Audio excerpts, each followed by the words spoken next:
Warning, what you are about to witness is an extreme display of masculinity.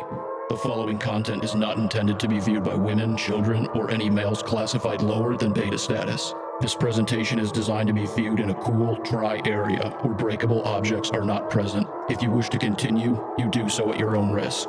You have been adequately warned. Welcome to the program. Gentlemen, welcome to the program. The program is a 72.5-hour, 31.9 second program. The 31.9 seconds represents the current amount of time you maggots last in bed. How do we know? Because the Man Master has taken a survey of your performance, and frankly, it's pathetic. But the Man Master used to be just like you, a little boy.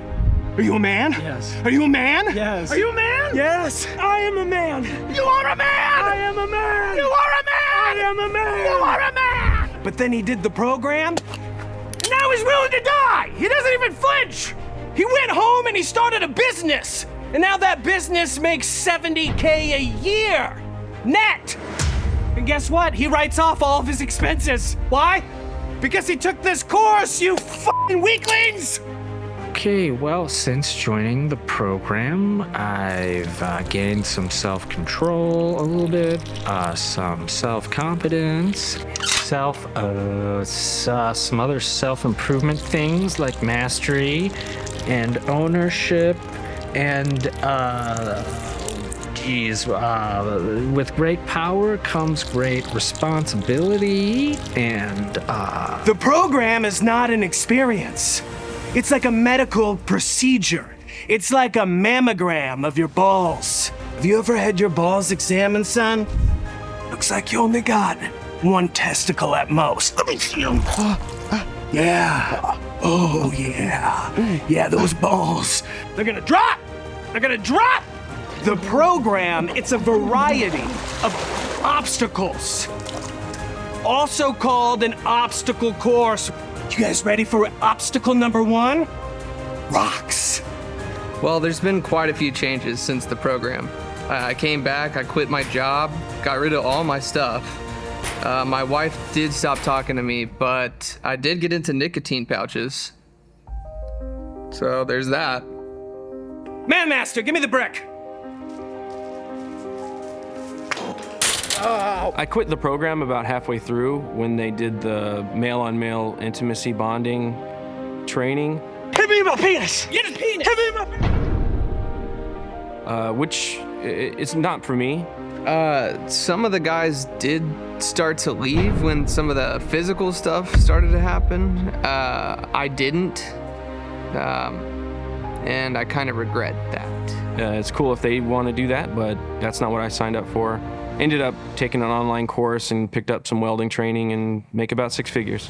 When you finish with this procedure, program, obstacle course, experience, you are going to go home. Women will throw themselves at you. You will start your own business. You will make at least what someone, $40,000 probably to $100,000. You'll probably become a millionaire. But I'll tell you one thing that you'll have: self-respect, dignity, and less money. But you'll eventually make the money back. You have to invest in yourself. That's why this costs $7 grand. Learn! How you gonna provide for your family, huh? How you gonna provide? Oh, this is pathetic.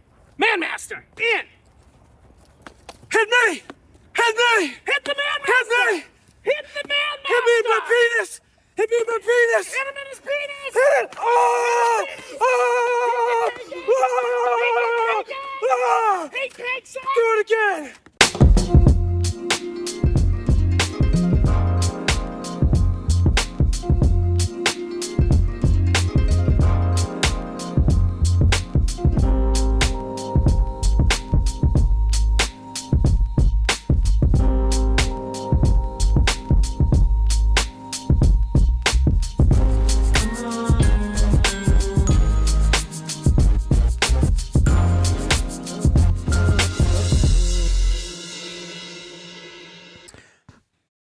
Ahoy, everybody, and welcome to Normal World. I'm Dave Landau. Unfortunately, Garrett and Angela are both out today with milk fever. It has been spreading through this place, and hopefully they will be all right in no time, as well as lockjaw and rabies. So, vicious combination. Joining us today on the show we will introduce him first. We've called him Angela before, but I want to go ahead and introduce Ken. Hello. Sorry. Hi. I ruined it. You did by doing nothing. But I am feeling super duper. What? Super duper. Why? What? I was thinking that you have a hoy, so I'm trying to create my own. Why would you have a thing? I thought everybody that gets a thing. A host has a thing. I have a limited window of 3 days to get my thing in. Yeah, I've had a nickel for every time I heard that.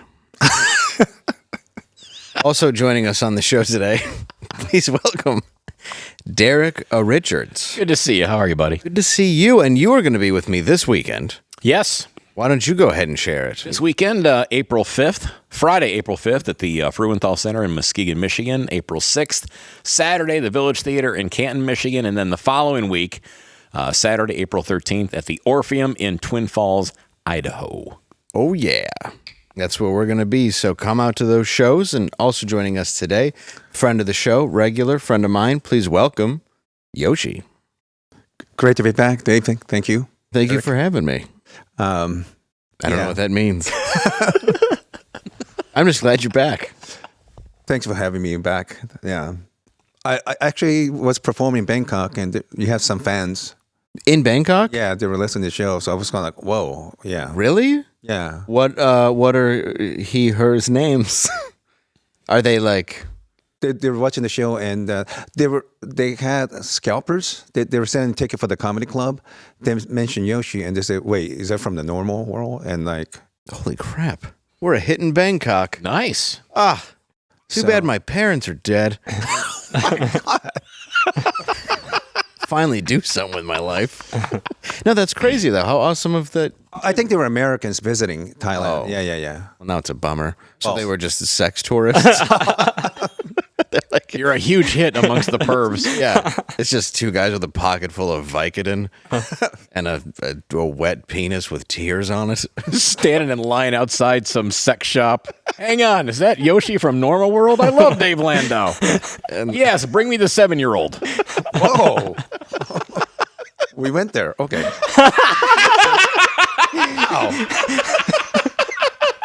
Can we start over again? Oh my! No, we know that's not why you. Yeah. She would be a gentleman. You were in Bangkok though. Yeah. Yeah, I've never been to Bangkok. At least that's what I'm saying. Let's just get the show started. All right, ladies and gentlemen, let's start off right now with this.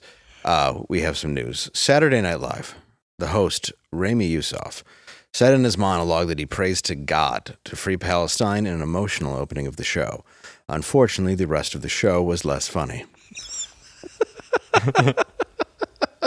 Coming up next, Iowa basketball sensation Caitlin Clark was offered $5 million to play in Ice Cube's Big Three instead of in the WNBA. We actually have a photo of what that would look like. Wow. Oh, I worked on that movie. Rumor has it Caitlin Clark will take that $5 million and subsequently buy the WNBA. What, you didn't have to clean that couch, did you? I've done stuff like that, unfortunately. Have you? No, Lord. For real. I have. The furniture fixer? I have to mop the floor. Oh, boy. That is a sticky situation. Should have been to that hotel. Oh, gosh. It was a nightmare. A nightmare that I dream of. Conjoined twin Abby Hensel of TLC's Abby and Brittany is now married to an Army veteran, although the honeymoon got rocky when Abby accused her new husband of banging her sister. What is interesting is they actually came to my show once in Minneapolis because they're fans. Seriously? Yeah, Are you joking? Yeah, they did. Yeah, for real. So I know they got a sense of humor about them. And, well, one of them likes me, that's for sure. I don't know if the other one just went. Was it a 4-drink minimum with 2 of them showing up? Oh, man. I don't know, because I don't know how the blood alcohol works, but they found a list online that supposedly she answered all these questions because so many people had things to say. Because I'm sure I'm sure of that. I'm sure they've never been bullied or treated like crap in their life. So No. They immediately answered all these questions. Do we have that list? Oh, we do. Okay. I can't see it. Just give us 3 examples, your favorites. Oh, sure. Hold on. Oh, here we go. Because everyone is asking, we're just going to tell you. Yes, I have sex with my husband. Yes, I go down on him. Yes, my sister Brittany is there. Yes, my sister and I orgasm as one. But when I sleep with my husband, she's usually reading a book or listening to a true crime podcast. So she just puts the pleasure out of her mind. You know, also when I make love, I put on a true crime podcast. It's a fact. Why your wife puts the pleasure out of her mind? Yes. Yeah, she just... Actually, you just do that by crawling into bed. Actually, I put on a CPAP mask and sleep in a basement. So hot. I don't even know why I use the mask. It's not like you can hear me. Anyway, Yoshi, have you ever worked on Siamese twin movies? No, but I always wonder, have you seen the Conjoined sisters where one is pretty and another one's ugly? So that the pretty one marries. Weird. Yeah. So, I mean, ugly face have to literally have used their tongue to flip the Bible, pages like this. Oh, boy. So, yeah, one got all of like the fetal alcohol syndrome, and then the other one, Yes. the other one's, human. So when the mom drank during the pregnancy, she was laying on one side Oh. when she slept. So all the booze just settled to the bottom. Why am I looking like the bad guy now? You're not. How is it? How was Yoshi looking at me I think with it this? makes Are you sense. kidding me? It all mushed to one side. There's got to be an explanation. Yes. I'm a twin. Yeah. I didn't get the winning body. Anyway, what were you saying? No, but what happened? How does that work? Could they get pregnant? I don't know, but I would imagine that they could get pregnant. So who's the mom? Both of them? I guess it would technically be the one who wanted it. So neither. All right. So Oh, is that not for this show? no, you're fine. It's my show. I don't care. Okay. People can't laugh at a joke. No, yeah, I don't know. I assume you could get pregnant. I mean, I don't think there'd be anything to prevent that. So the one gets married. So now say the other one falls in love. Yeah. Does she get married? Oh yeah, probably. I- That's going to be a California king. Yes, it will be. What do you think, like, a good Siamese movie would go for? Like, that's got to be a hot market. That'll definitely make money. Siamese twin adult film. Definitely a hit in Bangkok. What do you think? Huge. Like, while you were there, did you sell any? No, they have so many freaky stuff over there. Even I was kind of stunned by, Which just says a lot. Yeah. No offense. I was very impressed. No, I mean that. Well, you were there. I want to talk about your trips real quick. Yeah. Not real quick. I want to do most of the show because you're a lot more exciting than anybody here. No offense, Derek. Rude. You're just here tomorrow, and you're wearing a Wings jersey like you're going to be taking a fucking car out with Ferris Bueller. Easy. Anyway. I like that jersey too. Yeah, I know you do. I'm from Detroit. So are you, Ken. Why don't we tell everybody where you live? Don't. Dox your parents. No. So, okay, so I want to talk to you about how there were cuddle cafes. That's in Japan. Oh, that wasn't in Bangkok. No. That's in Japan. I had to help one of my friends with some business in Asia, so I made a quick trip to Bangkok and Japan, and he had to take care of family. You an assassin? No, just like paperwork, oh, okay. Yeah, business stuff. I used to do bookkeeping and things like that. Okay. Anyway, he was no longer available. So last minute, I booked a bunch of shows in Bangkok and Japan, which is really weird. They do a comedy show in English, but it's a different audience, you know. And in Bangkok, they do the comedy show? yeah, there's a place called Conjoined. So they're all expats or tourists visiting. So, you know, there might be 3 from Sweden speak English, 1 from Nigeria speak English, another one from South Korea to speak English, but it's a different level of English level, and a lot of them they don't get the references, you know. So you really have to change your act. So dirty stuff really work. Is that why they do the things they do on stage usually? Oh, the ping pong girls? Yeah. It'd be tough to follow that. Well, yes. Is that? Did you have to rework your closer? For some reason, when I say ping pong girl, everybody knows exactly what we're talking about here. That's amazing. Oh yeah, yeah, for sure. Oh no, I knew all about it. My dad was in Nam. He used to tell me these stories when I was a boy. That's good conversation. But no, I'm just kidding. But Fireside chat with girls Dad. are messed up. I mean, they are.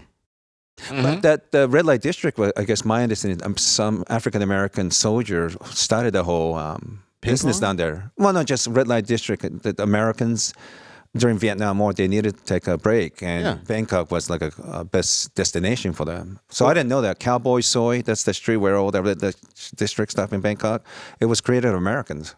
Really? Yeah, it wasn't by local. Americans created that whole scene? Yeah. That actually makes a lot of sense. So it's, that's why it's called Cowboy, because this American cowboy Right. started that. well, and there's a huge love of American culture, 100%. Absolutely. and that's what was absolutely most popular at the time. And no matter how many times we bomb people overseas and how much they get mad at us, they just cannot get over American pop culture and television show. They just love it. They just love it. There's no way they could be they got shit shows over there. They got ping pong, that's it, you know? Yeah, that's weird. Yeah, they have blurred porn. Yeah. They're like, let's watch Friends. Wait a minute. Blurred porn? Yeah, they blur their porn in Japan. Yes. Do they really? Yeah. This started when American occupation in Japan, censorship, but they started want to censor everything, but free speech and things like that. But also, you started with censoring pornography because the government say we know what's good for you. So yeah, vast majority. Well, that's not common here at all. Yeah, No, it didn't just happen in Texas. Oh. it's correct. Pornhub is banned, not banned, but Because of the laws they had pulled out, which is, I mean, whatever. I think it's free country. I agree. Yeah. I mean, you're in several Pornhub. Well, you just... You're just dressed as a dancing bear. Way to blow the cover. Oh, I'm sorry. I forgot we're live. We're not live. What? No. Yeah. But yeah, that is an odd thing because if that is the beginning of censorship, that is kind of a slippery slope, you know? Right. And that's what started over there. Scares me. Because do they have real strict laws over there? yeah, it's my understanding when the General MacArthur took over occupation Japan, whenever they had enemies, they have to figure out a way to censorship. You know, but you started with something basic like pornography, which is public good, you know. Then from there, it will gradually go into other stuff that they want to censor. And I think the biggest worry right after World War II was the labor union allying with communists in Japan. And right away, America was afraid of what's going on in China and South Korea, you know. In Scotland now, they're actually arresting comedians. Oh, I'm sure it's same thing in Canada, too. Yeah, in Canada as well. So, I mean, just going into that and being able to talk against the government, that's a pretty terrifying thing. And we were talking before the show that the comedians are really the last defense, really, the things that we said about. It's palatable for audience. We could make complicated ideas easy for them. They could laugh about it.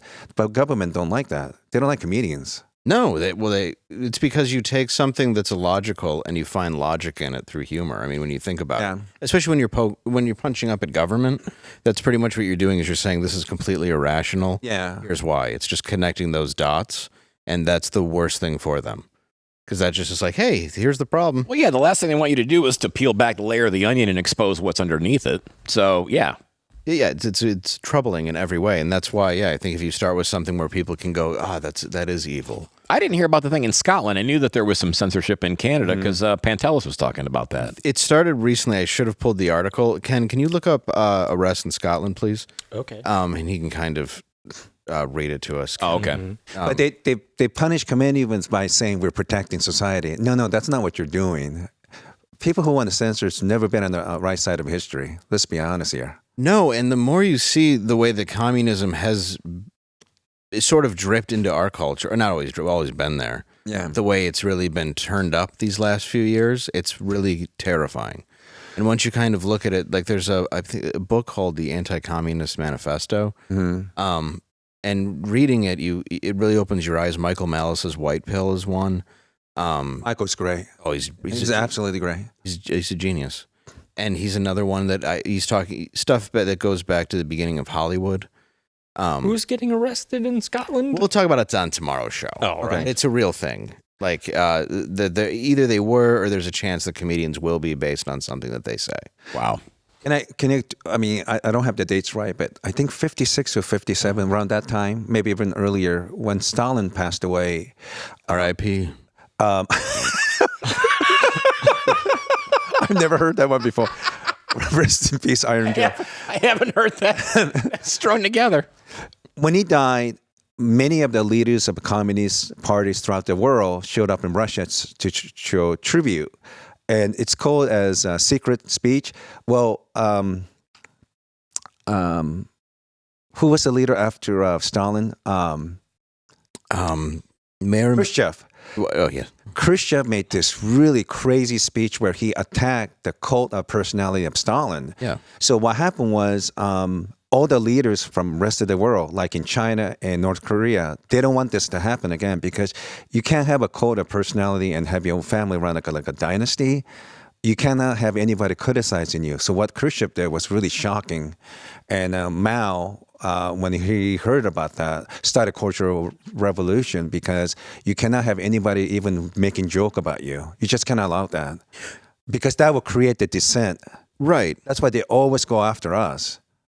Isn't it odd, though, that it just seems that these people with this sort of giant power, these elitists, right? Yeah. These elite people and these they're so insecure 100%. that it always comes down to like they can never be poked fun. What's that, Ken? Oh, I got the Scotland article. Oh, good. That was perfect. Are you high?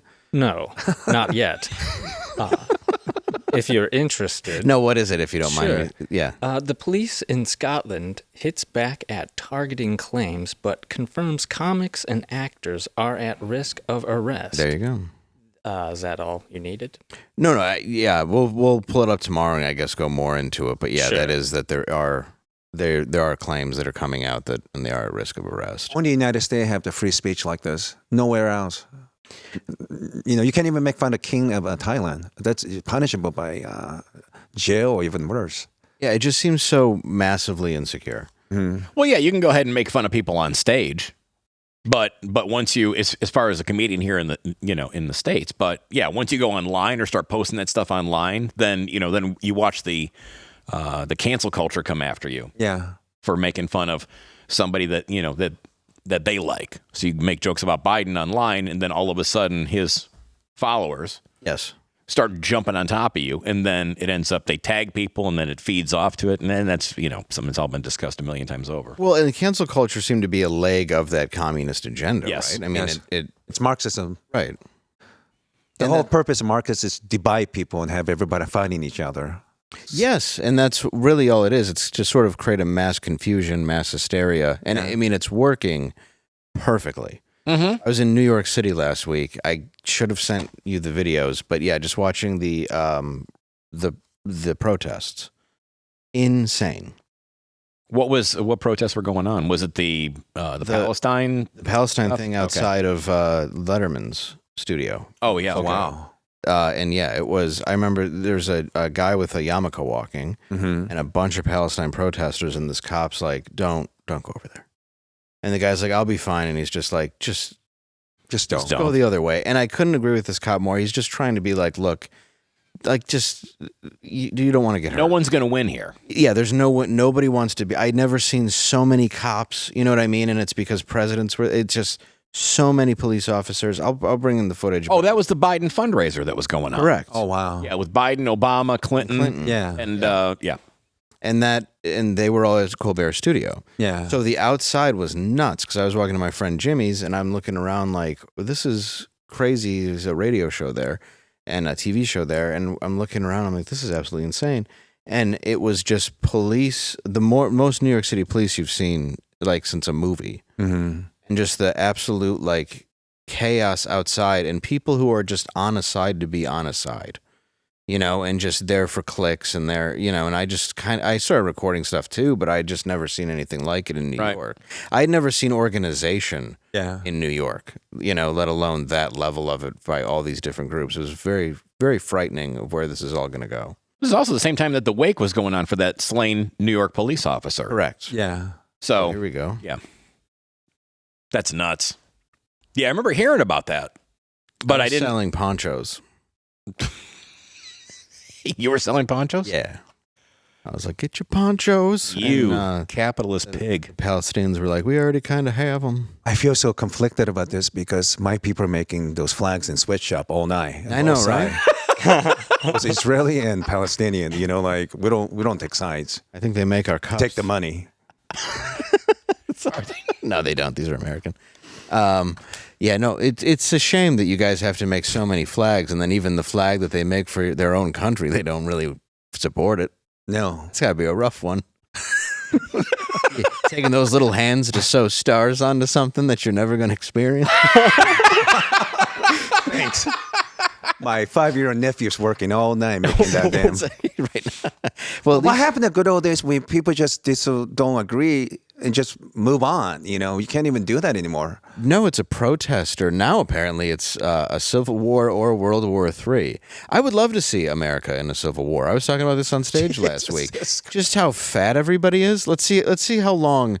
Like, I like to just see a normal American have to walk a mile in soldier's clothes before they're like, what, just let them have their own bathrooms. It's so hot. See how long the war goes and they shut down Whataburger and Arby's. Right, exactly. Done. Done. I think if we do have a civil war, we have to use cannons and you have to use a musket. With a bayonet. Yeah, with a bayonet. I was even thinking about that, like with a bayonet. Like, people complain a lot now about stuff that went on, back then. But when you think about it, like, people were on the good side. Somebody was using a bayonet to stab their own brother to death. Like the sword on a musket. Mm-hmm.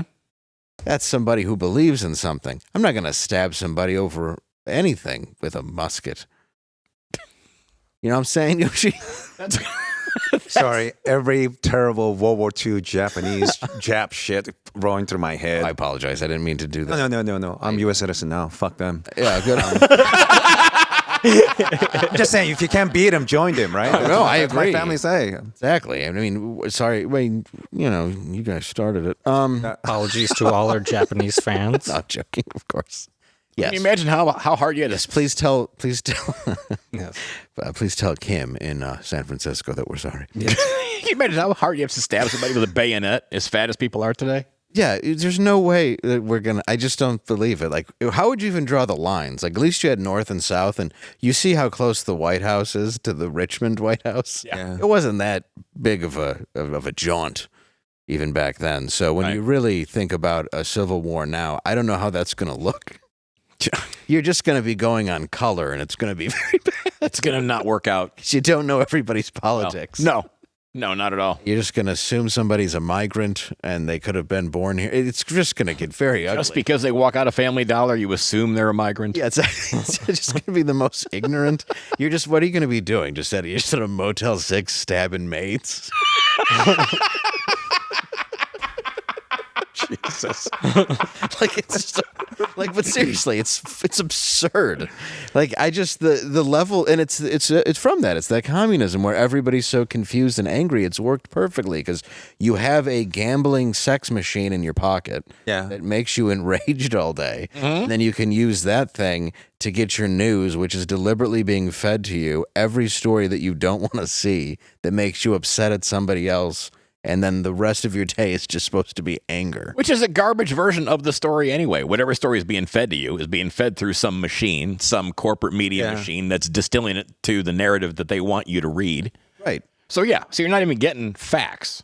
Oh yeah, you'll have like teachers dead. So your hate is based on false information. Yeah, based on whatever they said, and now they're like, well, we don't have to reveal sources. We don't have to do this. We don't have to have integrity. So they're just allowed to push out whatever narrative they want to the public. But I have to say one thing. I do feel sympathy for these kids because every time I do a show, I ask, like, do you think your kids would do better than you financially? 90% of the time, most Americans, in my opinion, think their kids would do worse. So I could see some of the anger. Like if you know for certain, like things are not going to go well for you, I could understand some of the anger. It's misguided. It's very misguided. But I don't know what's the solution. I don't know if he'll be better off. I know that he can probably hang on to it better, financially, but I don't know if it's like, I'm worried about that. Because I want him. You have kids, right? Yeah. I want him to be better at everything and may have a better life and have absolutely and have the people that compete with their kids. When you see those documentaries, like Stallone's documentary, where he's talking about his dad, who just really kind of hated his success. Just went out of the way to just fuck with him all the time. Stallone's dad did? Yeah. He even bought, his dad loved polo. They played it as a kid, so he bought like these polo horses, and his dad like cranked him hard with a polo. I don't know what they're called. Never played polo. I'm not The kidding. last time they had a match, he purposely just trying to hurt his son. That's how He competitive. deliberately hit him with it. Yeah. And those mallets or Yeah, whatever it is? severely injured Sylvester Stallone. And he hated all of his success because he wasn't as good as his son. Yeah. Like that to me is you shouldn't have kids if you're wired like that. He chose polo, though. I mean, it is an odd thing for a Philadelphia Dago. Yeah. I wouldn't have seen that coming. Yeah, but it was, What was that Robert Duvall basketball movie where he was a real bastard of a father and always fighting his kids? You know the movie I'm talking about? Oh man, there's a few of them. I'm trying to think. my it God. wasn't Hoosiers, was it? No, but he was just a bastard, just treating his kids really terribly. Was it what was the Robert Duvall one? It was because He was a real son of a bitch. Was Gene Hackman the coach? Oh, no. It was just an abusive father. Oh, it was just about the. I know I've seen it. I just don't know what it is. Okay. No, but that is it's the same where you see that where Cecil Fielder was one that competed a lot with Prince, and then like Oh wow, that's right. then he took he said, oh, you should know that I'm your manager, and managers actually get your signing bonus, and he was like, oh okay, Dad, which is a complete lie. It's very strange to me that you would want to raise your child like that. We want to give them tough love, but sometimes these guys, all they give is just toughness, no love at all. None. Like Michael Jackson's dad, same situation. Oh yeah, Dude, he managed to just hurt every kid there. Yeah. It really used them in a way where, looking at it now, when You mean all of his kids? Well, Joe Jackson, what's that? You mean all of his kids? Yes. Yeah. I don't know if Tito and Jermaine have it that bad. Right. They're good. Yeah, they're fine. It's Tito. But he also used to make, like, Michael Jackson, allegedly watch his brothers have sex with groupies. what? Yeah, like it was bad. Like he was a pretty, and obviously he used. I know we're going to talk about such a sexy stories. I know. It turns out he's a great father. So he. I'm joking. No, it's fine. I think it's fine. It came out of nowhere. Don't worry, we're the first people that have ever poked fun at Michael Jackson. Yes, clearly the first. That's actually the nicest sex joke that's ever been made about it. But it does explain a lot. Yeah. It does explain. It's tragic. If everything this is true, I do feel sad for him in one respect. If you were deprived of childhood, I could kind of see you're stunted, so you want to be with other kids. It's terrible. So there's some sick logic to it, Oh, there's an angle. You can see that when he's hanging out with people that he sees as innocent. Like as long as there's not anything that goes beyond that. Yeah. That's the creepy part, Corey Feldman claims nothing ever happened, and he still dresses as Michael Jackson every time he's on TV. So it's an odd thing. Macaulay Culkin says the same thing. Yeah. So it's but there's so many theories on it. I would probably have to say he's guilty, but just because of the Ferris wheel and the teacups. It's usually your hallmark sign. But, I think if he's a predator, and this is probably true for a lot of the predators like Jeffrey Epstein. Hey. It's alleged. Go on. When he was teaching that really, wow, you scared me for a second. No, don't please. That's the barometer of this show. Epstein comes up and Landau goes, hey, whoa. Alleged. Look, the man invested for me very well. Go on. That's the school that he was teaching, without any college credential whatsoever, I think he learned very valuable lesson, and this is something true for other producers and photographers. Why Michael wouldn't allegedly abuse some kids and another. Epstein learned that you could fuck poor and powerless kids. You can't fuck with rich people's kids. So these producers, they know that you don't fuck with stars, like people with talent. Of course. So they know which one's going to make and not. So that's where the confusion, because some people have a wonderful experience with him, others do not. I think the talentless are always screwed. Well, and I think you're right. And I think if they come from nothing and get to that power, like there's new allegations of the Quiet on the Set documentary. Yes. About Dan Schneider. And now the newest allegation is from Matthew Underwood, one of Nickelodeon's Zoe 101 stars, who, he has the same allegations towards the voice coach that went after, what's his name? There's so many now. It's hard to keep track of all the people that were keep track of victims raped in Hollywood at Nickelodeon. Drake Bell. I used to hear Christian people always attacking Hollywood and show business. They're a bunch of child abusers. And I thought that's no way. But God, there's just so many. Maybe they're right partially. Or No, more. Kirk Cameron had his shit together. People were thinking he was wrong. Guy was spot on. Even on the set of, dude, it's just too much. I mean, there's too much of this going on. I realize like Brian Peck is his name, but anybody, anywhere, you would sort of fall into where you might bump into these people, but it just seems like there's so many in kids' television. And another thing that's really made me sad about the documentary is that these kids, God, they have to make decisions when they're teenagers. They don't want to lose their career, so they were getting violated, but they also want to have a career and also support their family. What kind of position are these? Are kids?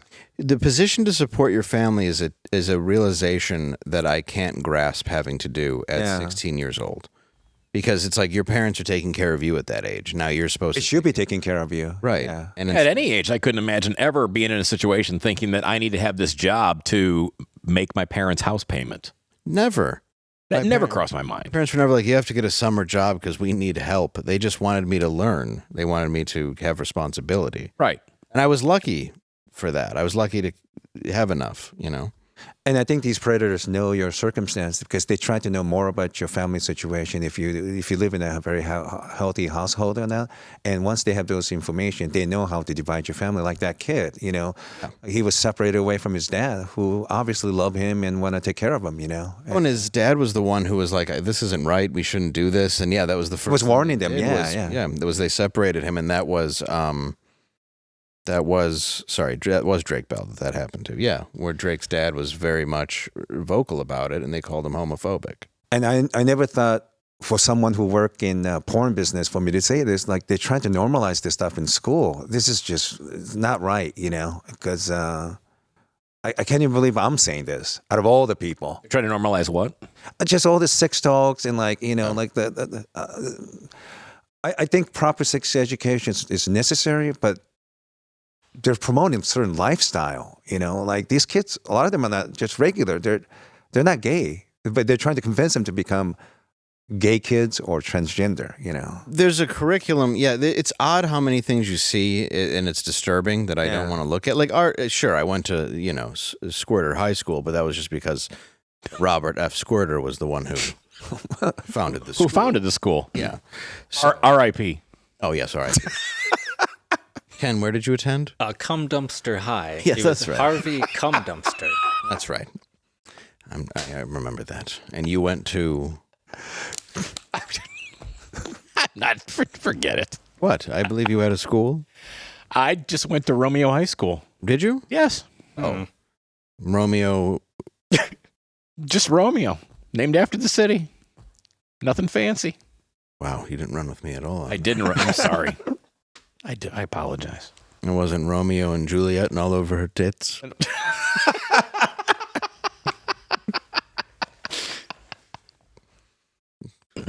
Anyway. Oh, I'm sorry. This show is brought to you by Trump Bible.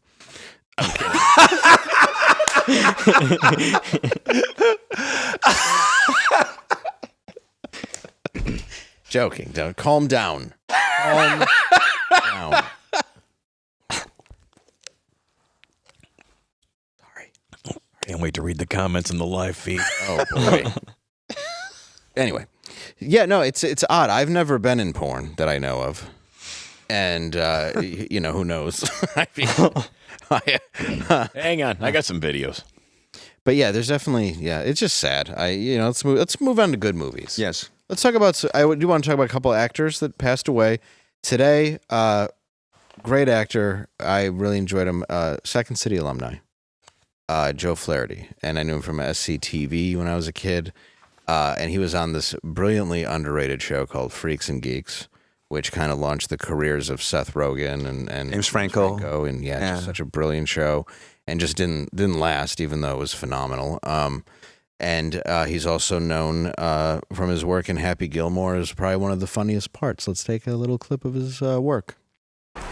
Hey, Gilmore, you suck, you jackass. Why don't you shut the hell up?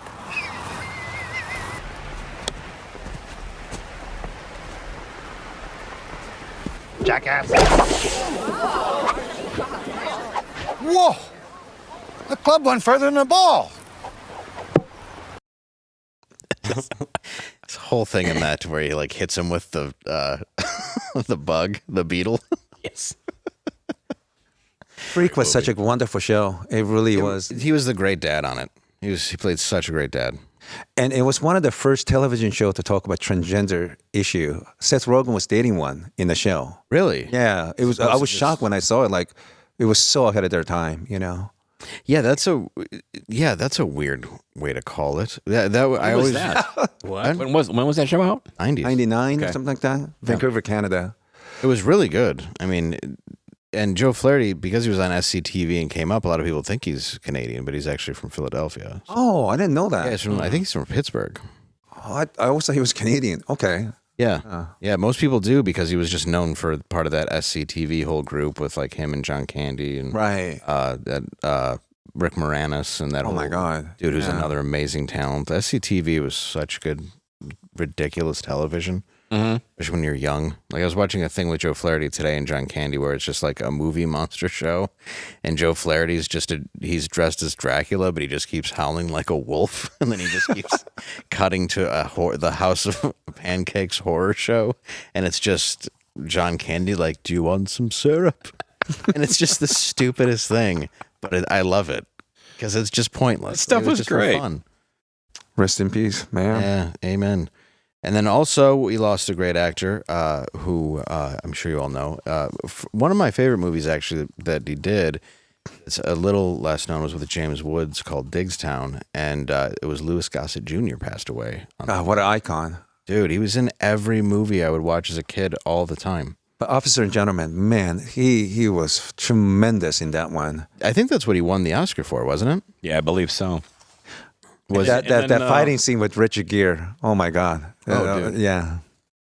Oh, that is. What did you say, Ken? I'm sorry. Oh, I didn't say anything. Oh, my bad. You're saying no, but he was in Enemy Mine. Yes. Which he was fantastic in, and then I would watch Iron Eagle all the time because it was. That's right. I forgot what channel it was always airing on, but I would watch it on that too. Probably TBS. It might have been. It was one of those. Yeah. But he was just in. And Enemy Mine was so cool, like the alien face, the weird. Yeah. R.I.P. to Louis Gossett. And he was in Roots. He was in Roots. By the way, not a comedy. Jesus. Just pointing out the obvious. Oh, is that the one about the A&W company? Oh my God. Yes, it was the precursor. It was Roots beer. It was a prequel to Barks Has Bite.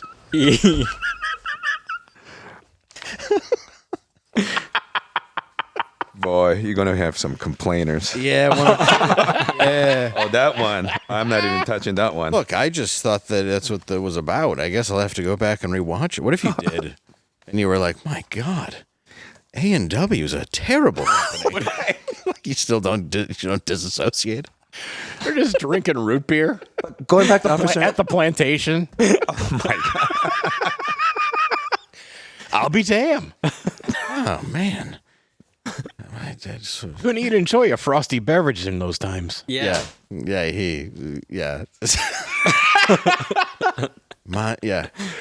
name. Oh, hang on. You're not going to go along with me on this one? Suck it.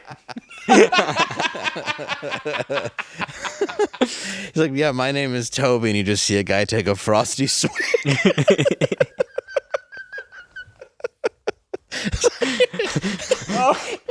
A&W Roots. Oh, it ends with two people at a roller skate drive-in. Anyway, so The director's cut. oh, you're saying to go back to what? I'm sorry, we were distracted by a movie I was confused about genuinely. It just, I don't know if he served in military, but boy, he looked like iconic officer. You know, just a hard-ass sergeant, just want to kick your ass every day. He's one of those guys. He was also in The Principal with Jim Belushi, where Jim Belushi's like, oh, the that's badass. right. Yeah, and so is Louis Gossett. I mean, obviously, but it was more of the, it was that serious role for Jim Belushi where he's deliberately not funny, and he's holding like, I think maybe he's holding like a bat or something, and it's just like class is over, some crap. But it's actually a really fun movie. It's just one I really like. It's a little cheesy, but it's a fun like action film. And he's a guy who looked the same for so long, Ageless. Yeah, like he always had that tough guy image. Like he looked like a 45-year-old ripped action kind of star. Yeah, for his entire career. From 20 to 83. Almost like a Wesley Snipes. Yeah, he looks a lot. Yeah, he's somebody. I mean, just somebody who doesn't age, who just keeps himself in great shape. Yeah, and that's what he was. He's like Wesley Snipes that pays income tax. Right. He's like, yes, a tax-paying Wesley Snipes. Richard Garrett was so good, Officer and Gentleman, but I don't think he could have got that performance without that antagonist. The sergeant would just want to kick his ass all the time. It was so great to see both of those just went at it. The good old fist fighting, Yeah. Richard Gere he's always good when he's opposite somebody like that. When you look at Primal Fear with Ed Norton, when you look at there's a movie that he made. I'm trying to think of the French director in the 1980s. It's a remake, but it's a really good film. Luc Besson. Yeah, no, not that. Look up French director Richard Gere. But it's another example. But yeah, in that movie, the reaction basically is created by just how real. Yeah. You can see Louis Gossett being in the role.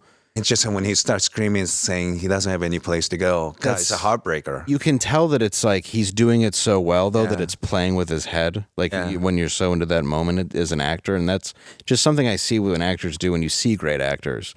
That I really think that it is an amazing craft. Like, not for everybody, but when you see that, you're like, that dude. Jean-Luc Godard? Yeah, Jean-Luc Godard. What's the name? Is it Breathless? Mm-hmm. The new version of it. Breathless. Okay, it was the remake of Breathless, but he's still great in it. Yeah. Who was the sergeant from Full Metal Jacket? Oh God, Arlie Ermy. Yeah. Those two are the most iconic drill sergeants ever, dude. And he looked the same for a long time too. He was a real drill sergeant who just got the role. Oh, yeah, that's right. He was supposed to. That's right. Yeah, that's right.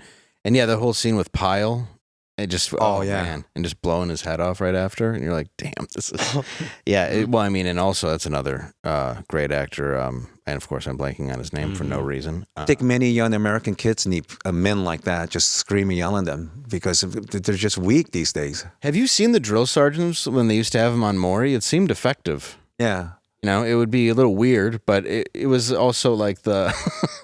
Do you remember the Scared Straights? I had to sit through one. Oh my God, I remember that. Those were the best. Like you bring them to jail, And the You want to prisoners. explain to viewers because I think some young people don't know what that was. That was amazing documentary from '80s. Yeah, if you want to watch something that's amazing, Scared Straight was when they brought kids into a prison that were juvenile delinquents, and then these kids would have to go through prison and being taught by the prisoners exactly what everyday life was. And they brought it back in the 90s. That's why I knew about it. 'Cause Yeah. they rehatched it. But I just remember a kid sitting there, and the guy's like, "Give me your shoes. Give me your damn shoes." It's like this kid's.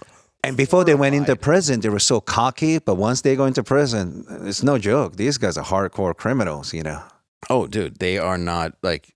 It was terrifying. Yeah. They did a great job with that. They really did. Yeah. That was, I mean, the way that was put together and it was, I would think it would be effective. Yeah. Yes. I mean, I know if I was a complete shitbag as a teenager and I go into some Supermax facility, I'm getting yelled at by some guy who wiped out a family for no reason. Yeah. Like, okay. You might go on the straight and narrow. Maybe I might get my act together. Yeah. Straight and narrow. That's. Ugh. I loved it. I did see a real one though. You did? Yeah, I've told you that story. Where I had to go through the jail, and they were like, "I want the one with the earring," and I was like, "Oh, Oh, that's right. yeah." And I was like, "That happened to me." You never told me that story. That's just. Oh, I have. How many times? All right. How far viewers. did you let them take it?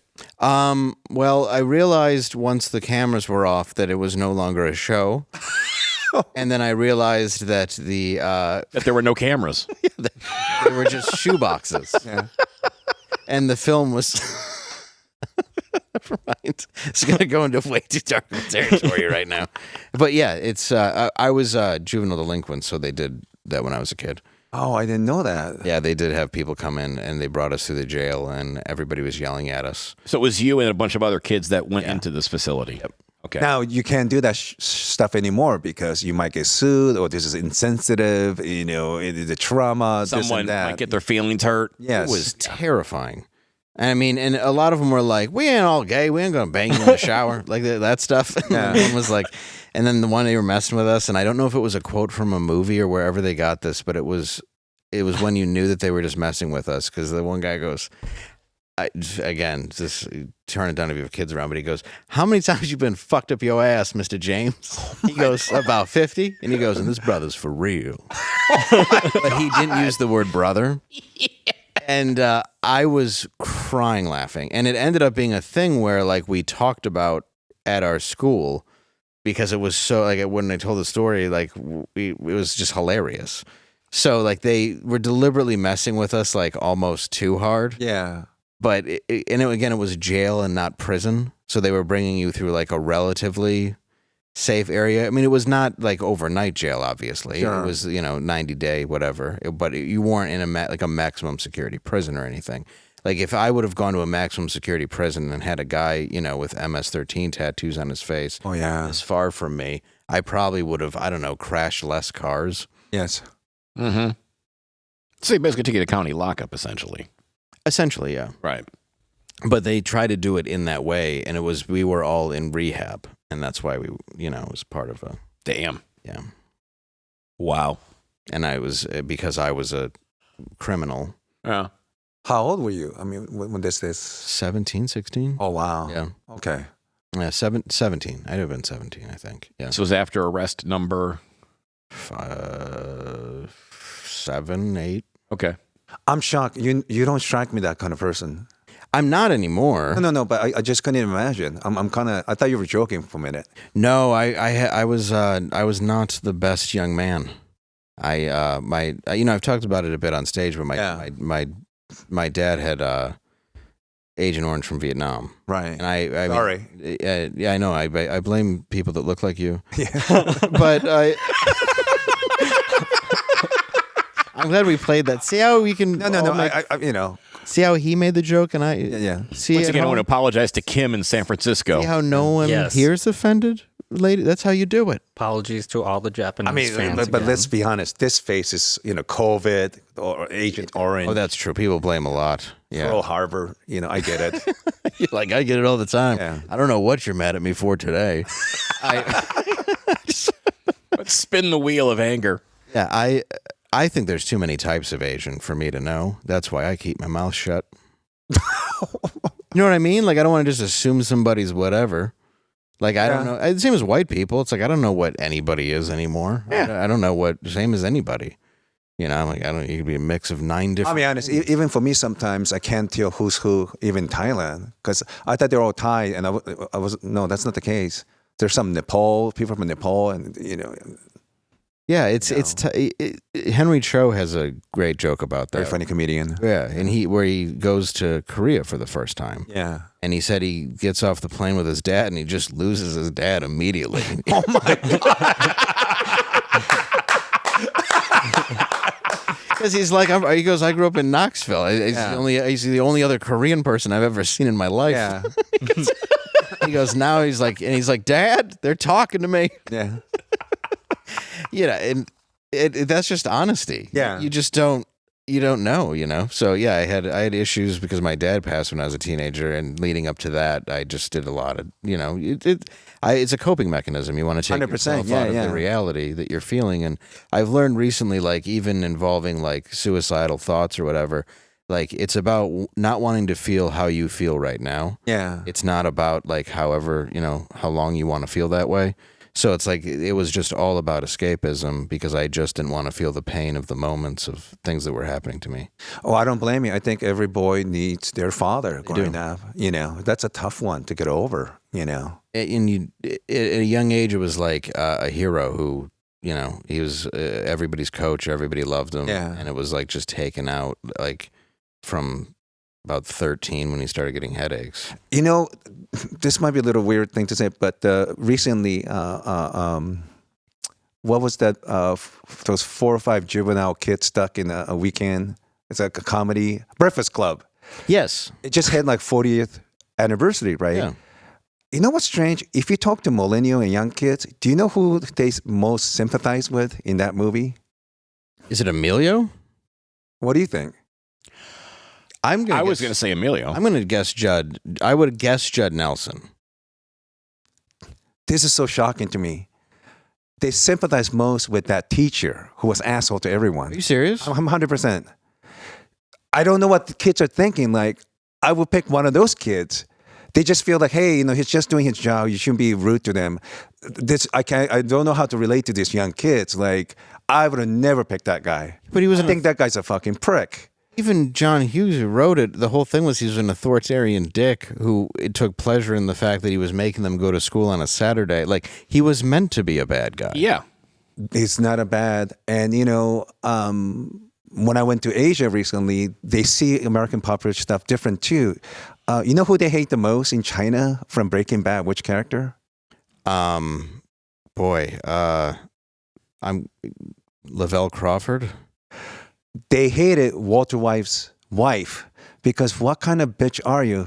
You have a house, he works, he brings all kinds of money like this. You're the worst wife. Well, you tell them they're right. I thought the same thing the whole time. I'm like, what are you bitching about? They can't believe a teacher's salary could have a home with the 2 cars and swimming pool. He's doing everything he can to provide you, and they hate that lady. Mm-hmm. Yeah, it's different. And when I was a kid watching Empire Strikes Back, they thought Luke Skywalker was a terrible son.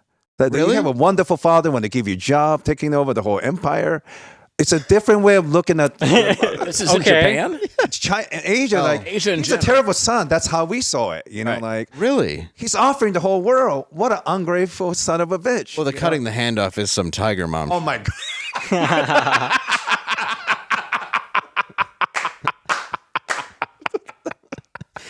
You did 2 things right there. Wow. I'm impressed. You should work in Asia. Thank you. I'm a fan of the Asians. And they're a fan of you. What? They're fans of you. I think everybody should get along. I agree. That's crazy. That is crazy though to see it that through that lens. I never would have thought. I definitely would have never thought the Luke Skywalker lens. Oh, terrible son. Yeah. Where it's I wouldn't have thought the Breakfast Club sympathy for the teacher thing. Yeah, I read them multiple times. That strikes me more than anything. The young kids just see things differently. So like, I want to know, why did they think that way? And then like, why did I think that way? You know? Yeah, even now though, as an adult, you would think talking to that principal, you'd be like, they're teenagers. Like, you don't have to take it that seriously. Yeah. I think that was the whole idea, was the guy was just way too into his job. Yeah. Which, I mean, I guess you want to be to some degree as a principal, as opposed to what they let you get away with now. But now it's more like you got to go talk to the teachers and be like, hey, could you stop fucking the students? Well, considering now that schools today are like the prison rec yard and mayor of Kingstown. That's literally what schools are like. Yeah, that's true. That's when you need a Jim Belushi. Zero law and order. Yeah, and a Lewis Goss. John Hughes was just comedic genius. I love everything he did, and your outfit makes me happy because in Ferris Bueller's Day Off, one of the main characters, even though the story takes place in Chicago, right, he was a Detroit Red Wing fan. Oh, I love that he's got the Gordie Howe jersey on. Yeah, it was wonderful. Even better that he's wearing a Red Wings jersey in a Chicago. Yes. Movie. Well, you can go to where like Uncle Buck is filmed, Trains, Planes, and Automobiles. McClary went by there last time we were in Chicago, and you can go to all these places because during Christmas, just the Home Alone house in the Chicago area has visitors. But I've been. Yeah. Oh, I also went to Risky Business Home too. It's did you really? 20 miles away or something like that. Yeah. Oh yeah, that's such a great movie too. And I also went to John Wayne Gacy's home as well in Chicago. Didn't they? Is it just what's left of it? I think it's left of it, yeah. Yeah. The tourism checklist is a little bit jacked. Dude, he's seen everything, man. I know. We were talking beforehand. But he's seen, and I know we got to get out of here in a minute, but yeah, that is an incredible place to go to. Was there still an aroma from the porch? Oh. Smelled like clowns. You know what's really weird? My mother and I, we illegally immigrated to USA March 13th, 1980. Let's keep that on the DL. All right. The day I landed... You were ahead of your time. The day we landed... Illegal now, Ken. Calm down. The day we landed is the day John Wayne Gacy was found guilty. Honest God, truth. Yeah, seriously, yeah. Oh my! Well, see, they can make room for more people. That day.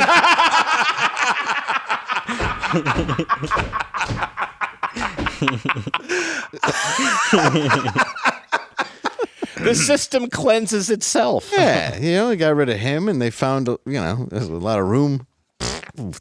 What number of bodies they pulled out? All right, let's take us to the end of the world.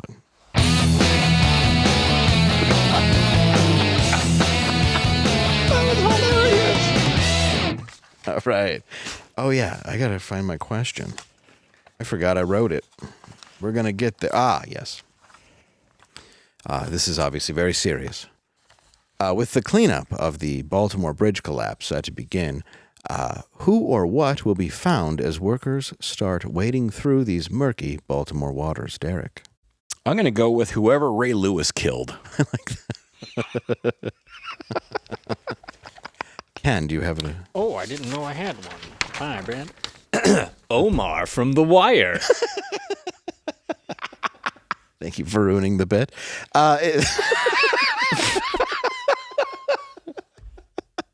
I think it made it. No, it made it better. You're right. We'll talk later. No, all right. Do you have an opinion, Yoshi? Oh, the Malaysian Airlines that missing years ago. Once again, I had to say the Asian. Yes. All right. I'm going to go with 40 Joe Biden body doubles. Oh! Right. I thought you were going to say Obama's cook. Oh, yeah. Oh, that would have been good, too. Oh, definitely in there somewhere. Yeah. You know what's funny? The number of handguns that are probably in the Baltimore River, if you took them all out, I bet you that boat wouldn't even have hit. Is that too far? All right. Thank you for tuning in. Yoshi, where can we find you next? Oh, I will be at the Arlington Improv April 19th and 20th with Russell Peters. And at the end of the month, I'll be in Boca Raton. My friend Alejandra's doing skincare, and I'm helping her with the facial. Go to my Instagram, and you could get discount information there. Awesome. And what's your Instagram? At Yoshi Obayashi. And the name of the place is Collaborative Skincare in Boca Raton. I'll be there at the end of the month. All right, and that's where you follow him right there on the screen. Derek. I will be with the amazing Dave Landau Friday, April 5th. Losing it. Friday, April 5th, Fruenthal Center, Muskegon, Michigan, and then Saturday, April 6th at the Village Theater in Canton, and then April 13th, Saturday, at the Orpheum Theater in Twin Falls, Idaho. Yeah, wow. Idaho. What? Come out to the show. Yes. We're coming to you. I keep getting messages of like you're almost to where we're at. Like we're meeting you more than halfway, guys. Yeah. We're going where we can go. Yeah. So show up. Yeah. I don't know how hard that is. Daddy got to feed baby. That Tiger Mom reference, that was the best bet. That was hilarious. Thank you. Good night, everybody.